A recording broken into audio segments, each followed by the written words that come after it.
માર ભાઈ પડી ગયો છે, આપણે ખબર કાઢવા જવાનું છે. મગે શું થયું તાર ભાઈને? અરે આ વરસાદમાં બાઇક લઈને નીકળ્યો તો ને તો પડી ગયો છે. શાંતિ થઈ ગઈ?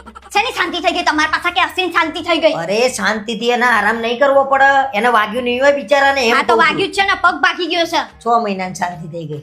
હા તો એમાં હસવાની ક્યાં જરૂર હતી? 6 મહિનાની શાંતિ થઈ ગઈ એમ. ત્યાં શું છું એમ કહું છું, 6 મહિના આરામ કરવો પડે, નકર એના આખી જિંદગી પગ દુખે જે ભાગી ગયો હોય ને એમ કહું છું. હા તો એને શું લેવા આરામ કરવો પડે? એનો પગ નહીં ભાગ્યો અને પાછળ એને ભાઈબંધ બેઠો તો ને બાઇકમાં, એનો પગ ભાગી ગયો છે. એને કઈ નહીં થયું. મારા ભાઈને તો બધું સરસ છે. એને તો સરસ જ હોય. હંમેશા મેં માર્ક કર્યું છે, તારા ભાઈના જોડે જે હોય ને એને જ નુકસાન થાય, બાકી કોઈને ના થાય. કશું નુકસાન નફો નહીં થયો. તમારે બધું બહુ નુકસાન થઈ જાય છે અને તમને એનું આવે ને એટલે મજા આવી જાય. વાગી તો મજા આવી અરે ગઈ મજા આવી અને જાય. હાજુ સાંભળ્યું ને તો મોઢું વિલાઈ ગયું તમારું. અરે બાઈક કોણ ચલાવતું હતું એમ કે? મારા ભાઈ. જોયું ને, ચલાવતો તો એને કોઈ વાગ્યું પેલા પાછળ વાળાને બિચારાને. બોલો.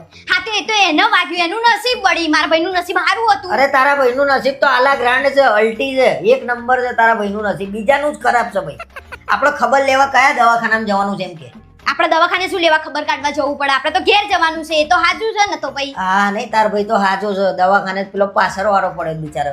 હા તો તાર ઘેર જઈને શું ખબર શું કાઢવાની છે? હા તો કાઢવાની ને કેવું છે કેવું નહીં પડી ગયા અરે એને તા. સરસ જ છે, એને કઈ ના થાય. એ અમર છે, તારો ભાઈ છે ને અમર છે, અમર. નાટકો ના કરશો. તમારે ખબર કાઢવા આવવાનું છે કે નહીં? આ તો આવું છું ભાઈ. હું અને આવું મોઢું રાખીને ના આવતા. હરખું મોઢું રાખીને આવજો. ત્યાં જઈને એમ કહેશે કે તમારે તો આના